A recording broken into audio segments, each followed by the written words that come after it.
So I'm David Sonkin, and I created a platform called 213 TV. And if we were in an elevator together and I only had 3 floors to tell you about it, the official elevator pitch, I would just tell you that it's a marketplace to sell the IP rights for independent filmmakers for their work to the film and television industry. It's masquerading as a streaming site, and that's why it will in a moment in the first slide, which you can go ahead, we'll work on our cues. That's why it looks like a streaming site. But behind it is actually a pretty powerful marketplace, and I'll show you some slides that will show it off. So the way that I'm gonna do this is I'm gonna talk a little bit about 213 and how it relates to the industry and what we're trying to do with this. But as far as the presentation is concerned, I tend not to really focus and read off of a slide or anything like that. So I'm going to chat with you for a bit. I'm going to kill some time in case we have some stragglers with a few relatively meaningless slides at the beginning. And then I'll get into more meat. And then at the end, we'll sort of blow through a bunch of slides that will show off the platform a little bit and some of the facets that you might see if you go to the platform, which hopefully you will. I'll get this out of the way now. You can just simply go to 213tv.com, 213tv.com. And in the event that the question at some point will come up, what does 213 mean? It is an homage to the original television dial that had the 2 to 13 on it. So that's what it was. And the concept there was to try to make things simpler. Recently, Nielsen came out with a report that said that we're spending an average of 10 minutes and 37 seconds just searching for what we want to find before we even watch anything.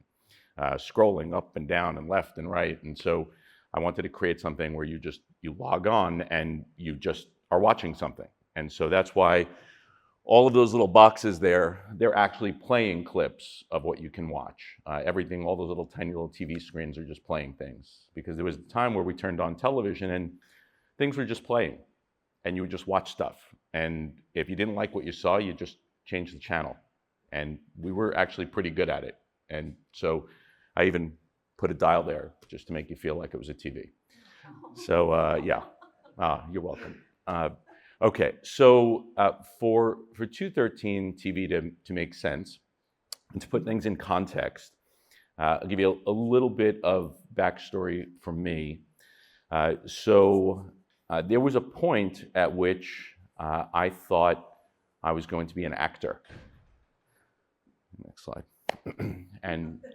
And back then I was actually using my middle name, Lowell, David Lowell, which my mother gave me in case I was going to be famous because she thought it sounded better than David Sonkin. So there you go. So I was using that for a while, credited as David Lowell. So my acting career got as far as I was on a couple of soaps, some of which don't even exist anymore, like Loving. And it probably took me, I don't know, about 6 months to realize that I was a horrendous actor. And there's a saying in the entrepreneurial world, which is fail fast. And so fortunately I did. So I didn't spend too much of my life trying to pursue that career. But I did get some fancy headshots out of the deal.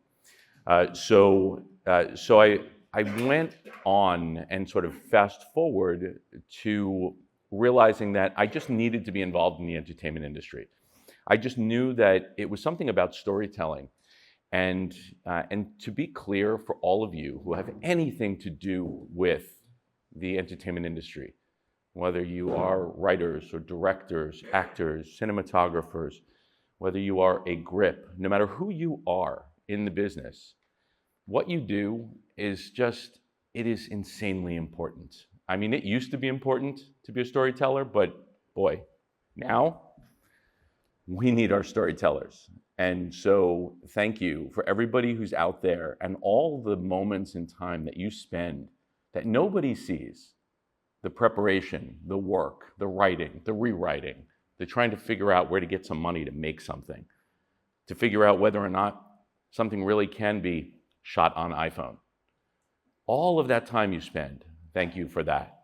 Because, for every hour and a half we see on screen, there's a gazillion hours that went into trying to, what's that thing that films don't happen, they're forced into existence? Well, sure, yeah. So thank you for that. If you think about it, the first thing we encounter as human beings when we're born, you got parents and family and people, and they're talking to you in the crib and in the rocking chair and all that, and then it's story, and why do we do this? And why is it so important? Because story tells us all the places, shows us all the places and all the places we can go, all the people that we want to be or don't want to be. It shows us the spectrum of humanity.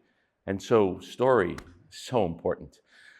So I knew that I wanted to be involved in the entertainment industry. And so I started working as a filmmaker, and I started making my own films. And my first film went and won the Long Island Film Festival. This is back in 98, I think, or something like that. That's 1998 for the kids.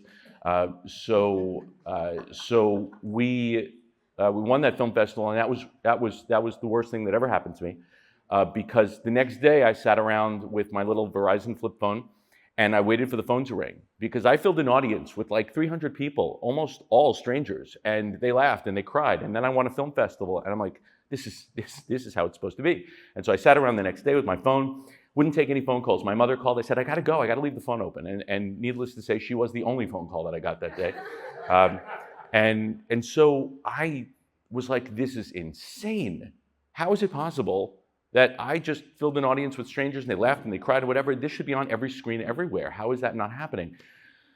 Anyway, went on and I made another film, because that led me to believe, I won a film festival. So that led me to believe, of course, that I now, could do anything. And I was going to make movies, and this is what I was going to do with my life, and I was going to be wildly successful. And so I made another film, and then I made another film, and it got to the point where I couldn't believe. You can go to the next one, thankfully. Sorry about that. So I didn't realize it was updated that long. So this is a trailer for my third film, and you can even look it up. It's called Why George, the movie. It's on YouTube. The trailer's on YouTube, and you can see here it's got 7.6 million views. You can also see that it was made 16 years ago. And you know where else you can see it? Nowhere. And so it was amazing to me how hard it was for filmmakers to get their work out there.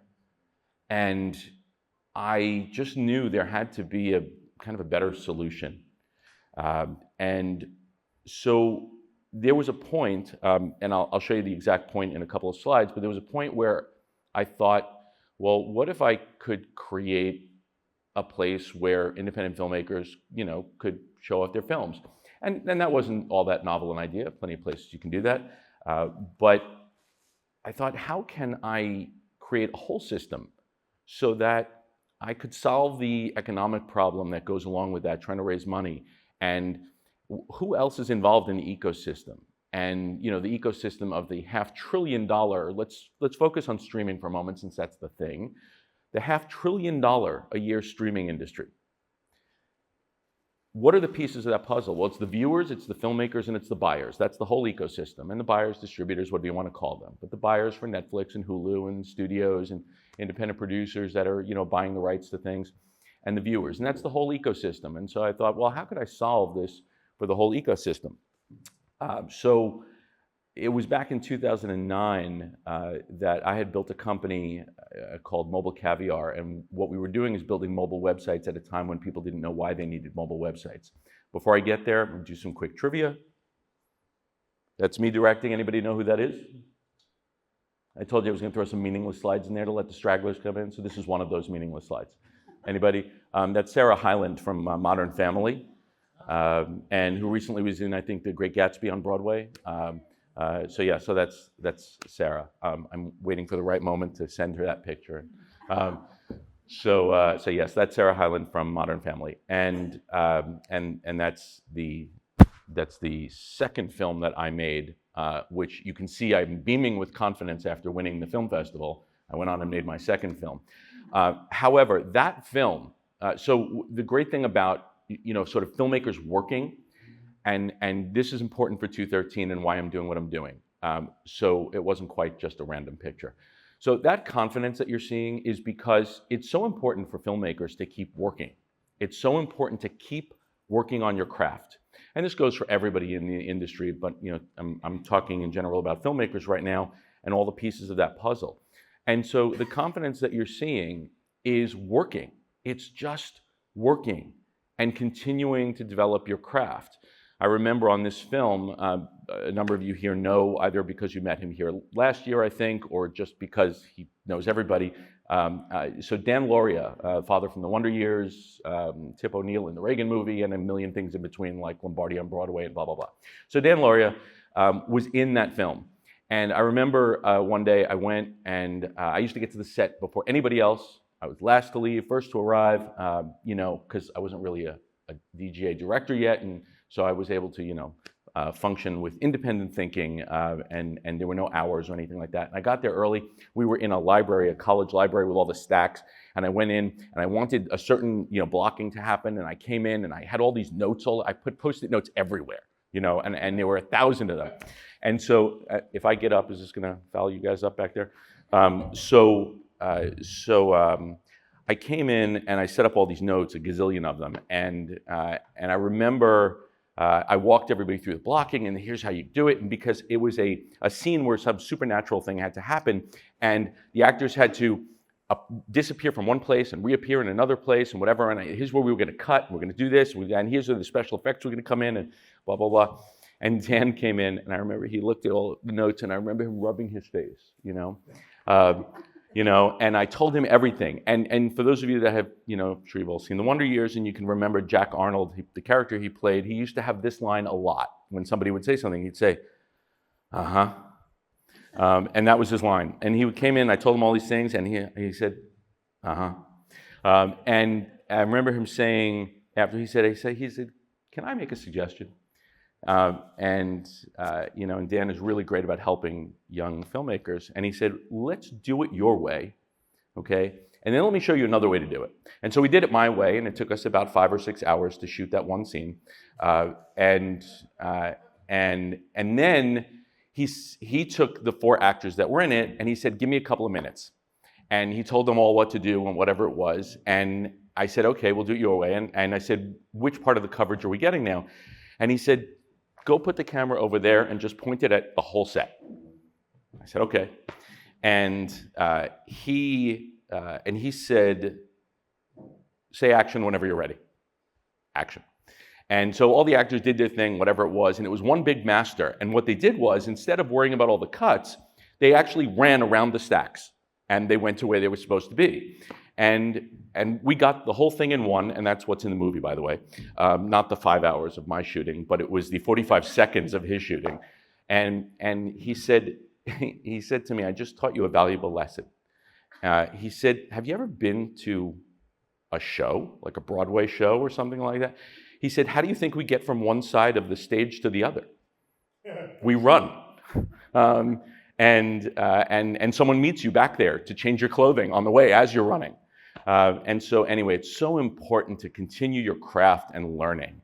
All that long story was about learning the craft. And so what I wanted to do with 213 TV, it had one underlying tone to it. And I told this to the very first investor. I said, you have to want to do this because you have to want to keep filmmakers working all the time.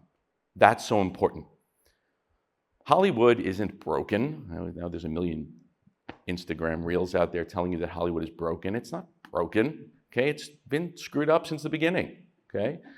It's still the same thing. It evolves and things change, whatever. But Hollywood just focuses on the bottom of the funnel. They focus on what's dripping out of the bottom of the funnel. They go to film festivals occasionally, and there's bidding wars, and you get once in a while, you get the winner, and occasionally you get a Nora, and that's wonderful for independent film, for those of you that consider it an independent film, with its $20 million budget, marketing budget. And so that happens at the bottom of the funnel. But what's really great is what's going on at the top of the funnel. It's all of the hundreds of films that get into the film festivals and the thousands that don't. And so that's what we want to do. Okay, so let's move on. So now you can go back to that one. So this, okay, one of my favorite pictures in my collection.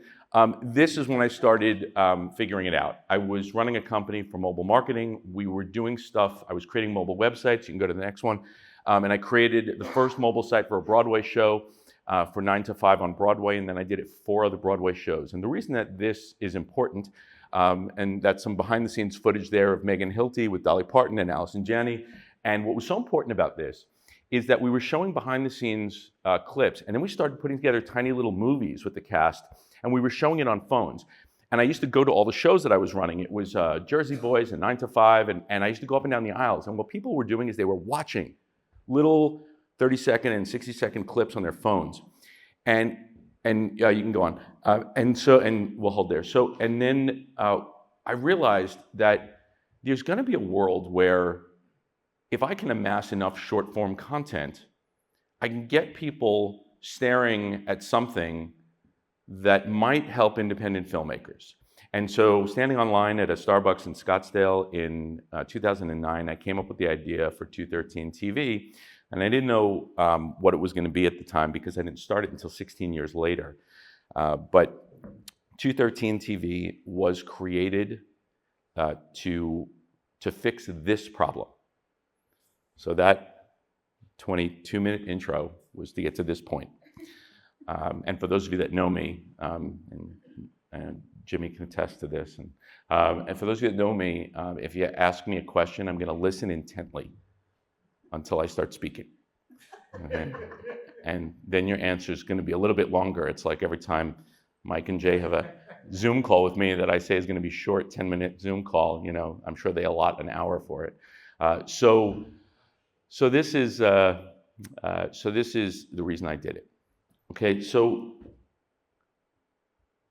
the streaming services, Hollywood, the studios, the networks, they've created a bit of a problem for themselves, and their own success is their problem. So they have taught us that we can ask for content 24/7. We always can turn on a thing and find a thing. And they've taught us that it's okay to do that. In fact, they want us to do it. They want us to be on there all the time. And if you actually read the quarterly investor reports, like from Netflix, they actually identify that as their thing. They're fighting for any free moment of your day that you possibly can have. And the problem is they've created a mathematical problem for themselves. And that is that, you know, it takes between 6 months and 2 years to develop the average thing at Netflix, and between $10 million and $100 million to develop the average thing at Netflix. An episode of The Crown is $12, $15 million. And so think about it.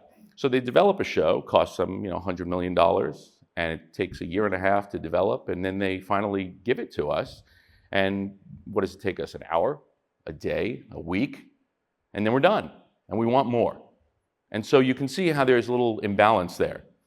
2 years to make it, 2 days to watch it, right? They've got a problem.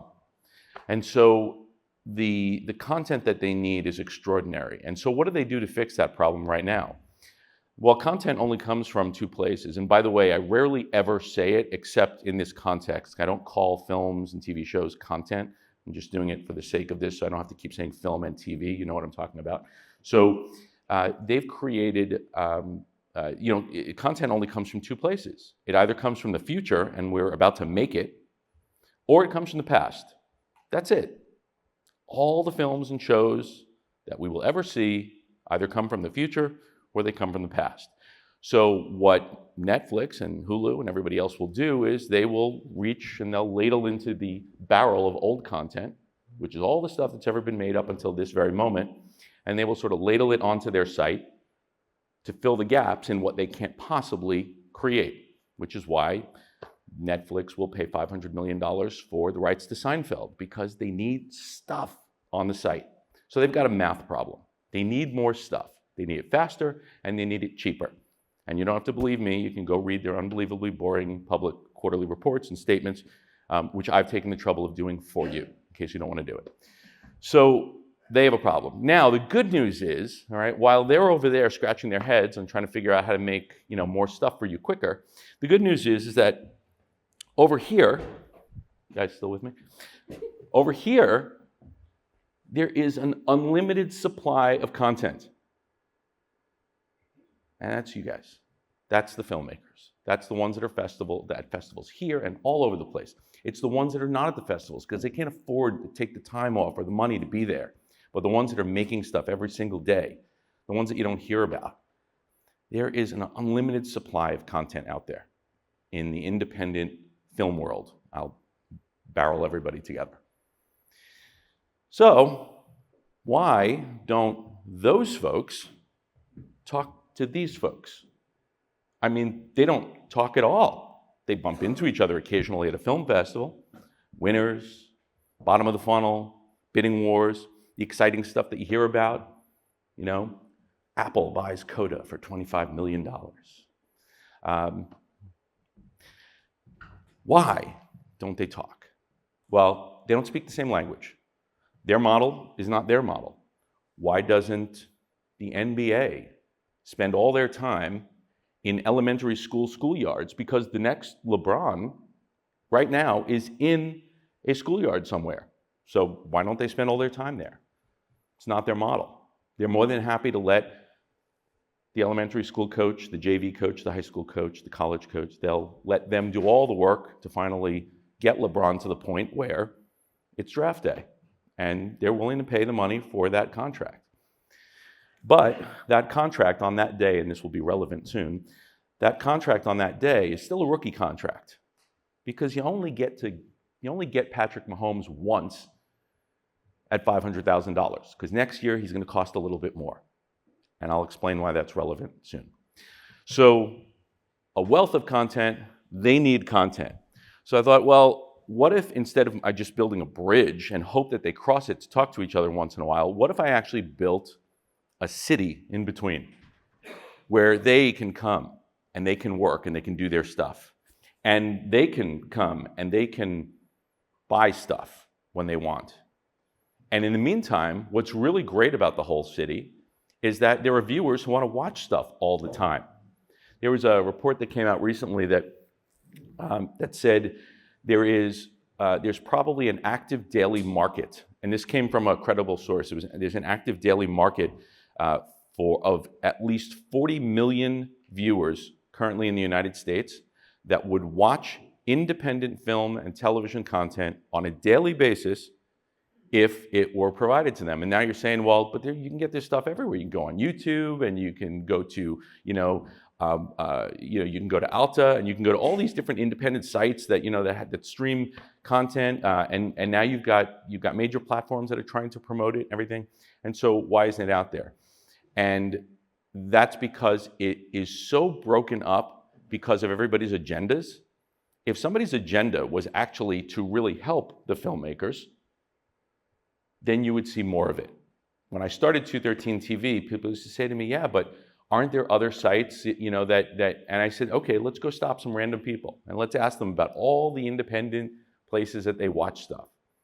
Okay, because unless you stop them, in Hollywood, or in Soho, they're not going to be able to name any places you can watch independent stuff. So I wanted to build a site that would become as ubiquitous as Netflix, as Hulu. Why not YouTube? Well, I got 7 million views on my thing. You guys all like independent film. Has anybody heard of Why George?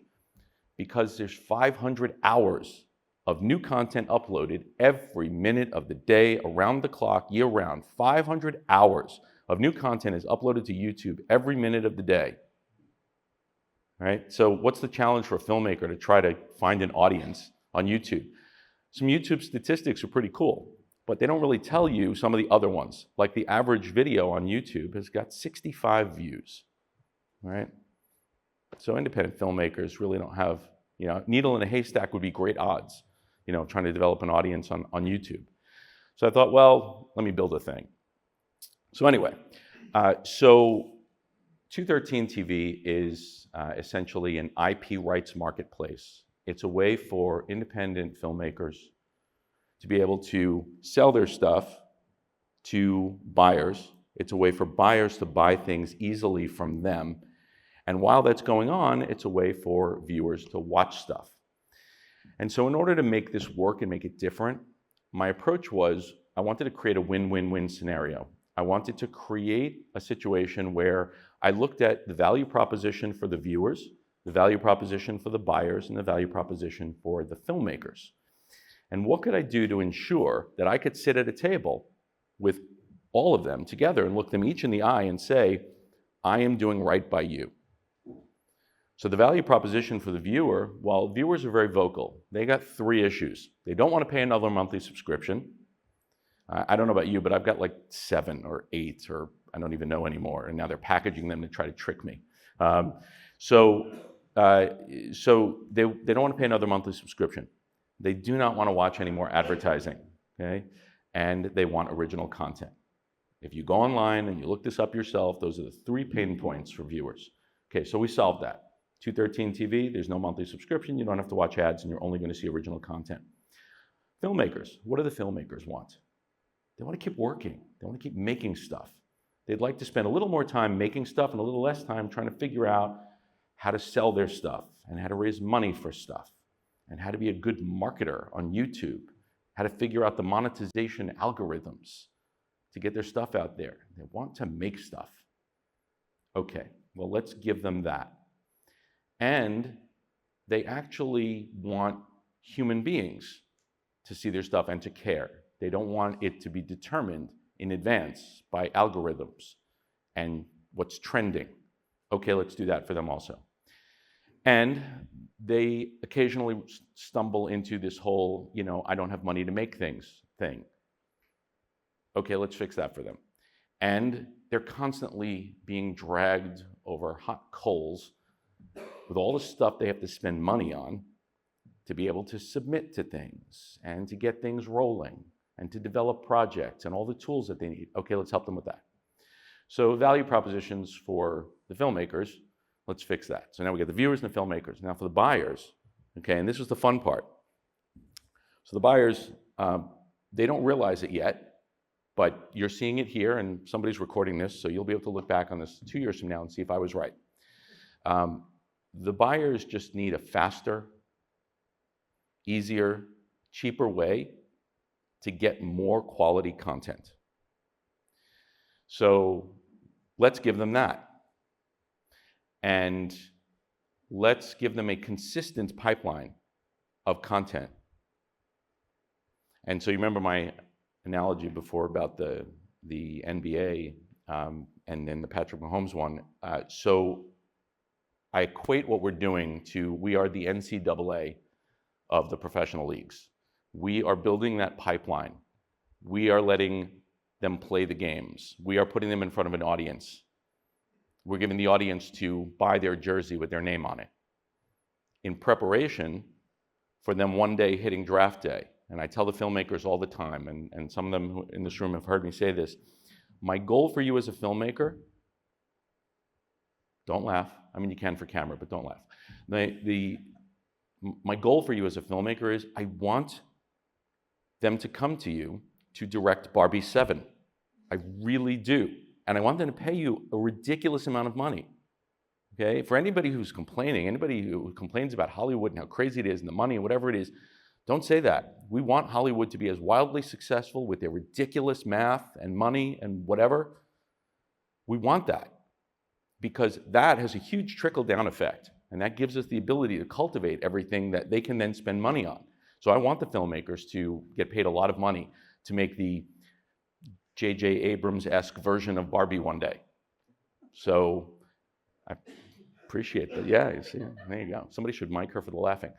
So anyway, we're going to teach the buyers. And so what I'm doing right now is I'm building what in 2 years will be the single largest library of original content from independent filmmakers and television makers, storytellers, that will be accessible to purchase for global worldwide rights by third-party buyers anywhere in the world.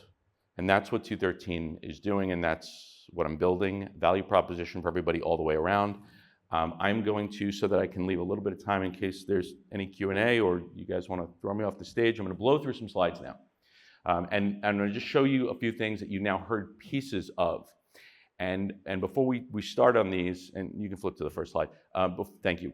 Before we start on these, I will just say that, again, the reason for doing this is that Hollywood isn't broken at all. It changes over time. It has changed many times. those of you that are watching, was it Titans or something like that? You've seen sort of the old Hollywood studio stories. It's not broken, it's just fine, right? And let it be just fine. Because for independent filmmakers, we'll create our own distribution system for them to help them. And so what you're looking at right now is part of the viewer experience. You can go to the site and you can see all these different things, and it's playing clips, and you can favorite things and make lists and share them, and you can chat with the filmmakers directly.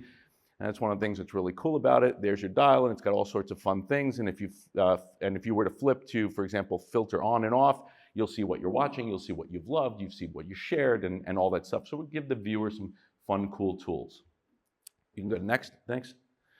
So once you sign up, everybody signs up by default, you are a viewer. You go to 213tv.com, you sign up, doesn't need a credit card, you're all set. Now you have two more options. You can become a filmmaker or you can become a buyer. So for a filmmaker, you would click that button, it would let you submit a project absolutely for free. Remember, no hot coals, we're not dragging you over any hot coals. You submit a film, all right, we take a look at it. If it's quality work and we don't care, it's not our opinions, okay, because I will tell you, sadly and embarrassingly, there are plenty of wildly successful things over the years in Hollywood that if I was the first person to have seen the script, it never would have happened, all right? So we don't do it that way. We're looking for quality, all right? Visual quality, audio quality, can I hear the thing, you know? And looking for other basic things like IP rights issues and stuff like that. So you can become a filmmaker by submitting your work. If we accept your work, it goes on the site for 60 days during which we promote it, absolutely free to you. You have no obligation to us whatsoever. If Netflix comes and sees it on the site during that time, you owe us absolutely nothing, maybe some bragging rights and a cup of coffee, but that's it. You owe us nothing. We're doing it to help promote your work. If at the end of the 60 days, you like what you see, we think we can develop more of an audience for you. Sorry, I just killed you guys. See, that's the part of not being a good actor, it's banging on the mic.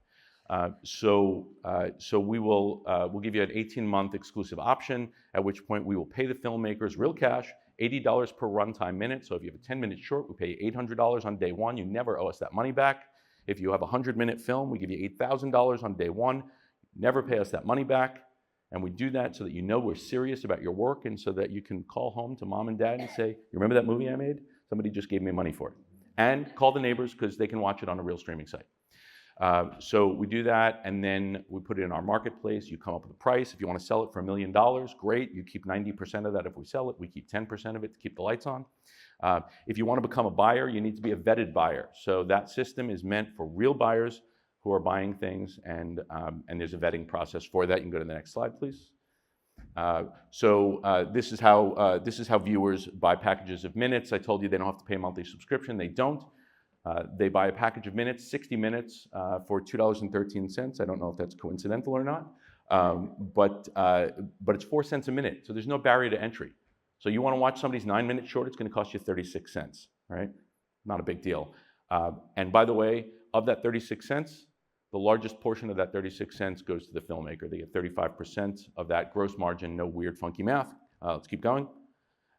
So over here, it'll actually show you transparently where the money is going. 35% goes to the filmmaker, 30% goes into a savings account that we give to you as the viewer, because we want you to reinvest money in independent film. And so it's got its own little internal crowdfunding machine that we're building. And so you get to keep that, and that'll be up there in your wallet that you can check your money. So you'll be able to invest real money in independent film work. And then there's 30% goes to us to keep the lights on, and we donate 5% to regional live theaters around the country. And that is an homage to Dan Lauria saying to me, have you ever been to a play? Okay, next. This is your viewer dashboard. You can do all the fun, cool things, see what you've seen. You can like things, favorite things, make lists. Next slide. This is the filmmaker experience coming up. Next slide. Filmmaker, this is you submitting your work. It's this simple. I want to be a filmmaker. Great. You have a project? Awesome. Okay. Put the name in there, put in the genre, the trigger warnings, all that stuff. Make sure you have the rights to it, and then you press submit, and we check it out. How do we check it out? We have a board of champions, which is an eclectic group of people that have volunteered their time, and it's growing rapidly. And basically what we do is we have a kind of a round robin thing, and films go around to everybody, and as soon as it gets 5 thumbs up or 5 thumbs down, it's in or out. It's not about opinions. It is quality work. Was there anything about the project that was distracting, took you out of it, that was bad quality, this, that, or the other thing? And we are actually building a tool to help filmmakers fix their quality problems and create deliverables at the click of a button. Next. This is the bottom of that slide, bottom of that thing where you would click to, yes, I have the rights, I'm gonna upload my video, that's it, next slide. And then over here you can see the progress of how your application is going.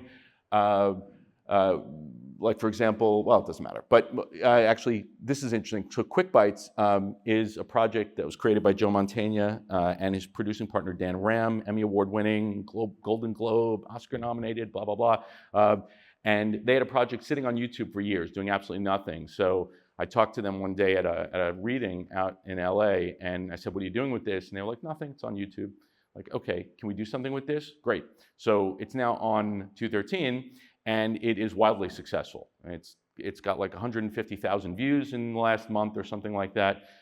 And so we're generating money. And so since that comes from celebrities in Hollywood, and they don't necessarily need the little microtransactions, what they're doing is actually they're donating this to help new writers. And so in December, we launch a contest because what Quick Bites is that little tiny anthology episodes where known talent does these little 3 and 4 minute episodes, and it has nothing to do with anything except food. Every episode has something to do with food, and so we're doing a contest for emerging writers where they can submit scripts that are going to actually be produced and directed by Joe Mantegna, Dan Ram, and other people, and it's going to have known talent in it. And so for writers, this will be really cool, and they can get their name on something that has notoriety. So we're kind of doing other things as we go, which is great because we're young and we have no rules. Keep going. Hey, look, there's Mike Kuniski. Okay, and by the way, that's a bad screenshot that we froze here. Mike's head is not actually in 2 pieces, as you can see right there. Anyway, so this is a great film that we have on called Mend from Mike and Jay over there. And but what I'm showing you here is that the filmmakers, once they have their channel set up, they can submit additional work. So they can do BTS stuff. They can do what do I have, like 8 minutes left, 7 minutes left? 8 minutes, okay. So they can submit stuff. They've got a whole dashboard. They can work on things in the dashboard before they even submit it to us, because once a filmmaker is in and once they have work streaming on the site, at that point, they're part of the club. We had a filmmaker recently that said, I'm trying to finish this thing or whatever. I need $500 to fix the editing. We Venmo'd him $500. No contract, no nothing, whatever. Just pay us back if and when you can. If not, we'll help you make more of this stuff. That's the goal. Keep working, keep working, keep working, okay? Don't let ridiculous things, and I'm not saying money is ridiculous, I'm just saying that that's what we're doing. We're trying to help filmmakers any way that we can move on. Jimmy Palumbo over there sitting very quietly, which is unbelievably odd. He must not have enough coffee. Jimmy had a great project. For those of you that remember, there was a movie called Beer League in 2006. He wanted to do a TV show of it. He had the rights to it. He got together and pulled together the resources for it. And we said, this is awesome, and here's some money, and let's go make it. And now the pilot for that is coming out soon, and possibly later today you might see the first ever official trailer for that show called Beer League, Last Licks, coming out soon. So yes, that. Okay, next slide. Filmmakers can see a calendar when their stuff is going to drop, because as soon as something is approved, we put it on the calendar so we can time it with marketing that we're doing. Remember, we're doing marketing for them for free. Keep going. Over here, they can see their episodes, they can see their analytics, they can see how much money they're making, and they are actually making money. This was like a demo slide. So we actually had a filmmaker call the other day and say, I just saw 11 cents in my bank account. Is that real money? I said, absolutely, go crazy. Okay, so keep going. So over here, you can see analytics on your different things and how it's doing, and sorry, next slide, this will be a better one. There you go. It'll show you what's going on. It shows you have a problem and something is not ready and it needs attention. You can keep going. So this is also part of the filmmaker workshop. This is a place where you can communicate. Buyers. So a buyer from Netflix can come on the site quietly and secretly and message the filmmaker directly, right? Because that's what we're trying to encourage. Why? Because, and we already have this happening, we have buyers who can see work on the site and go, I really like this filmmaker's work. I want to know what they're doing next. And so they can quietly and secretly message the filmmakers behind the scenes. Viewers can message the filmmakers, and more importantly, the filmmakers in real time can message back to the viewers. Because the money that the viewers are making, are you saying hi to me, or is that 5 minutes? Okay. I don't know, because it's you. It could have been anything, you know. So, okay, so this is the messaging system. Keep going. All right, so more on the filmmaker workshop. I'm just showing you this because everything gets paid to the filmmakers via Stripe, which means it's transparent. You can see over there they get 35%, which is more than anything else. Nobody makes more than the filmmaker on the site. They get the single largest profit participation at every single step of the way. And we believe that we will be successful because they will be successful. But for right now, all we care about is making sure that the filmmakers keep working, keep going. The reason that it's important, and you can do the next one as well, the reason we ask for all the information is because we built a system. All right, don't tell anybody it was built with AI. So we built a system to help amplify the filmmakers' work, and so they can put in all the cast members and all the crew members, and it will automatically generate social media content for them to post every day to solve that problem of how do we get everybody to keep posting and doing stuff and whatever. So we created an automated system to do that. Keep going. And this is what it looks like, actually. This is, this is something called Checked Out, which is from the director of Beer League, Jimmy Palumbo's Beer League, and he's got a show on here, and so this is an example of how it works. He just drops the media in, it creates 1 million clips from it, and it's gonna send all this stuff out. So I'm hoping you get one decent picture out of this. So next slide. Okay, so this is something that we built to help filmmakers do rights clearance because that's a pain in the neck. Is it really cleared? Because Netflix kind of wants to know that it is actually yours if they're buying it, and so we help create a system to do that. Next slide. This is, okay, so you can go to the next one. So this is what it looks like for a buyer. If a buyer logs in, they look at it, and it looks like a streaming site, kind of, but it also looks like Amazon. Because, as you can see, if they want to go right now today and buy Ghost in the House from a great filmmaker, Frank Magda, it is a 111-minute film about Jack Johnson, the boxer from the early 1900s. They can click and buy that for $500,000. It's just that simple. There's no negotiating. There's no bidding. There's no nonsense. You want to buy it for $500,000? You can. You don't. Okay? Go, go, go. Don't. There you go. Filmmakers set the price. We help them for that. Next slide. This is actually a screenshot from that. Over here it shows them while they're viewing it, they can place a bid for $250. It lets them hold it so they can think about if they want to actually spend the $500,000. They get to keep it for 5 days. It's off the market. More importantly, up there, it says David Sonkin, but I didn't make that movie. It would say Frank Magda in reality. And it says that that money is, that's if you watch it, 25 cents goes to him in real time, which is really cool. It's like Venmoing a filmmaker. That would be like going to see Rocky, and instead of handing the money to some random person, you're handing it to Stallone, or I guess John Avildsen, really. And so he'd say, thank you very much for coming to see Rocky. Okay, go. Buyer Lounge, this is analytics, keep going. It lets them see all the things they're gonna care about, viewer rates and how it's doing, and next slide. And we created an analysis for them that they can run reports and see whether this is something they really wanna buy because they really like random analytics that mean absolutely nothing, but makes them feel better. So next slide. All right, that was it. Look at how I do. Okay, so all of this is to say, and I always say it's my last thing, but it never is. All of this is to say that if you are anybody breathing on the planet, come to 213 TV. If you're a viewer, watch something. If you're a filmmaker, submit something, right? And if your second cousin happens to, you know, be related to somebody really important from Netflix or something like that, and they're a buyer, tell them about the site also. And truly the way that people are finding out about this is we're doing all the traditional marketing stuff. We do social media, podcasts, we're doing press releases, and most importantly, and you will hopefully remember this, sometime starting in December, you're gonna go to a real movie theater, and you're going to watch something, a real movie, and before it, you know those really annoying ads, Coca-Cola and all this other stuff and whatever it is? Well, one of those annoying ads will be ours. And so you will also see 213 TV promoted there.